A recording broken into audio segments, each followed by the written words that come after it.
Hi guys, Doc Lance here. Papakilala ko naman si our very pretty patient, si Patient Christine. Si Patient Christine pumunta dito sa clinic namin. Ang pinaka-concern niya talaga yung kanyang melasma or hyperpigmentation. Sa first session sa amin, chemical peel yung ginawa namin sa kanya. However, after bumili siya ng sariling chemical peel niya, in-apply niya sa face niya, nasunog yung kanyang face. However, hindi namin siya iniwan, ginayad namin siya properly para mag-heal yung wounds niya ng maayos.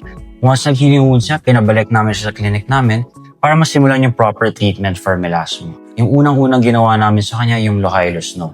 Alam naman natin, Lohylo Snow is very good for melasma kasi it contains glutathione, niacinamide, arbutin, and peptides, all of which are very, very helpful to lighten your pigments or melasma.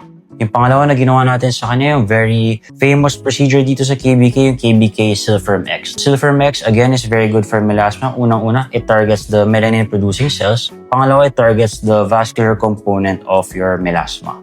Now, looking at her before and after pictures naman, clearly makita natin unang-una, nawala na yung kanyang burn wounds. Pangalawa, naglighten. And pangatlo, nag-smoothen yung kanyang skin. However, makikita pa rin natin na visible pa rin yung kanyang hyperpigmentation. Dito na papasok si continuity of care. Together with proper skincare, proper sunscreen application, we are more than confident na matutulungan natin maglighten yung kanyang hyperpigmentations. Now, if you have similar concerns such as melasma or any other skin conditions na gusto mong mag-improve, punta lang kayo dito sa clinic namin here at any of our KBK clinics.